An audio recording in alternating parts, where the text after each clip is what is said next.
And if you have ever taken a common metal paperclip and bent it back and forth, you have performed a rudimentary experiment in materials science. For the first few bends, the metal feels resilient, yielding to your force while maintaining its structural continuity. But as you continue the cycle left, the silver surface begins to cloud and craze. Tiny, invisible fissures propagate through the crystalline lattice of the steel. Eventually, the resistance vanishes, and the clip snaps with a clean, brittle fracture. And this is the essence of structural fatigue. It is the inescapable reality that matter has a memory. Every time a material is subjected to a load, it remembers the stress. In the context of the Raptor 3, this phenomenon is the ultimate arbiter of the engine's lifespan. While the shift to methane propellant has solved the chemical bit rot of coking, it cannot exempt the engine from the laws of thermodynamics. The Raptor 3 is a machine that lives in a state of constant, violent oscillation between the cryogenic cold of liquid oxygen, negative 183 degrees Celsius, and the plasma-like heat of a 350-bar combustion chamber, 3,300 degrees Celsius.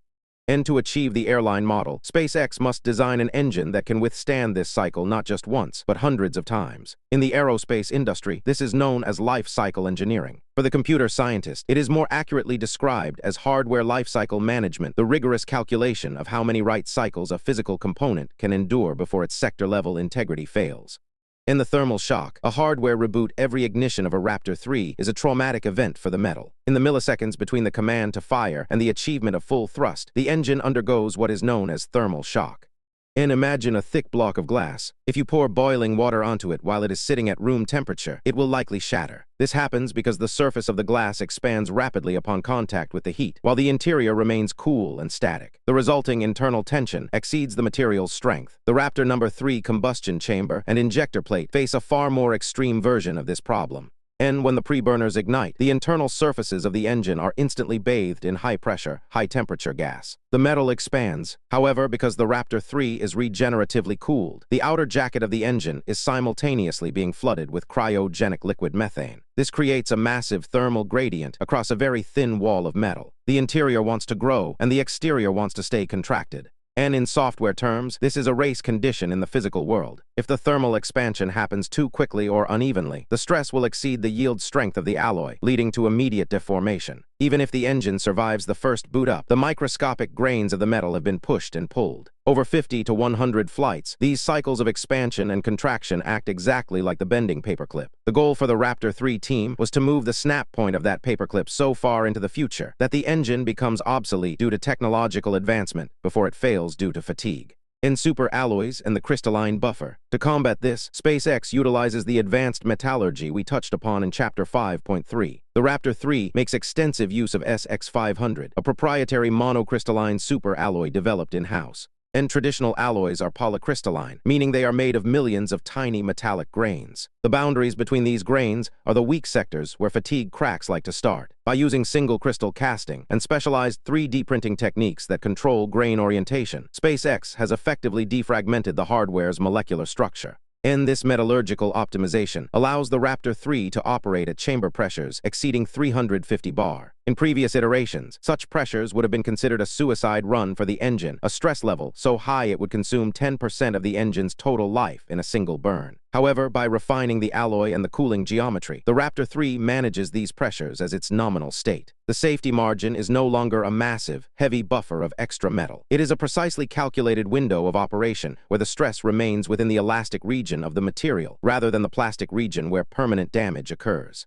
And eliminating the spaghetti, reducing failure points. One of the most striking visual differences of the Raptor 3 compared to its predecessors is its shaved appearance. As discussed in Chapter 7.1, the spaghetti of external sensors, wires, and plumbing has been integrated into the primary structure of the engine. While this was done for mass reduction and ease of manufacturing, its primary benefit is actually fatigue resistance. And in older engine designs, every external tube and bolt was a potential failure point. During flight, a rocket engine is a high-vibration environment, a noisy system in every sense of the word. These vibrations, known as acoustic loads, can cause small, external lines to vibrate at their resonant frequency. If a thin oxygen line vibrates long enough, it will experience high-cycle fatigue, or HCF, and snap, leading to a catastrophic unscheduled disassembly. And by moving these fluid paths into the 3D printed bulk of the engine, SpaceX has replaced brittle external connections with monolithic internal channels. The engine is no longer a collection of parts held together by thousands of potential fracture points. It is a single, solid-state block of functional geometry. This transition from assembled hardware to integrated hardware is analogous to the shift from discrete transistors on a breadboard to a modern integrated circuit. The integrated circuit is infinitely more durable because there are no wires to shake loose.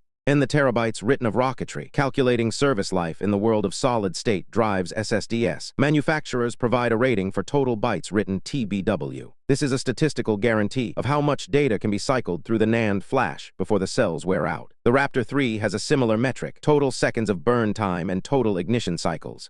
And for the Raptor 3, the target is 50 to 100 flights. To a graduate engineer, this isn't just a number, it is a cumulative damage model. We can view the engine's life as a resource pool. The ignition tax, each startup consumes a fixed amount of the engine's fatigue life due to thermal shock. The chamber pressure tax, running at 350 bar consumes life faster than running at 250 bar. The vibration tax, the duration of the burn subjects the turbopumps and bearings to mechanical wear. And SpaceX engineers use finite element analysis to simulate these taxes. They can predict that a 150-second burn at full throttle will cost the engine 0.8% of its total structural integrity. If a landing burn requires a rapid deep throttle maneuver, it might cost 1.2%.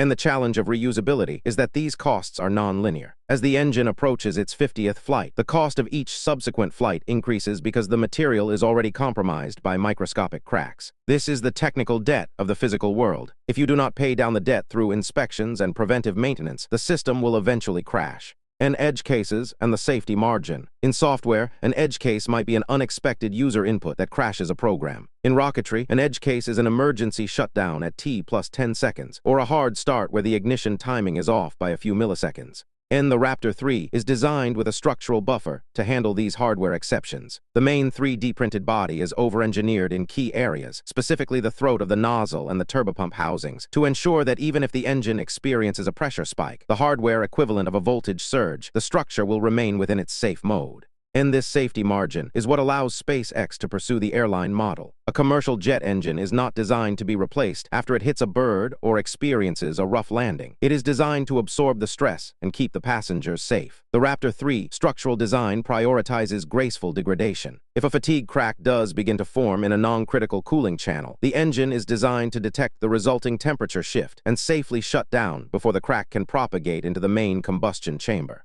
And maintenance as garbage collection. While the goal is zero-touch turnaround, we must acknowledge that some garbage collection is still necessary for the hardware. In the context of structural fatigue, this means identifying the leaked resources, the cracks that have started to form. And in the early days of the Merlin engine, this required a full teardown. Technicians would use X-rays and ultrasonic sensors to peer into the metal. For the Raptor 3, SpaceX is moving toward in-situ inspection. By analyzing the vibration data and thermal signatures of a flight, engineers can infer the state of the metal. If the vibration profile of a turbopump shifts by a few hertz, it is a signal that the hardware memory is becoming corrupted. A crack is changing the stiffness of the component. And this brings us to the ultimate realization of Chapter 9. Reusability is not about making an engine that lasts forever. It is about making an engine whose failure is deterministic and predictable. We want an engine that we know will last for 100 flights, rather than one that might last for 1,000 but could fail on the second. And by mastering the science of structural fatigue, SpaceX has turned the black box of rocket engine life into a transparent, manageable life cycle. They have moved from the disposable mindset of the 20th century to a durable mindset, where hardware is treated as a long-term asset rather than a single-use consumable. However, knowing that the metal can survive is only half the battle. To truly achieve the speed of an airline, you cannot rely on a team of humans with X-ray machines to check the engine after every landing. You need a system that can monitor itself in real time, a digital nervous system that understands the health of the hardware better than any human ever could. And this requirement leads us directly into the next evolution of the Starship architecture, the integration of high-fidelity sensors and autonomous diagnostics. We must now look at the brain that manages the body, moving from the physical reality of fatigue to the digital reality of 9.4 automated health checks, the software that monitors the hardware.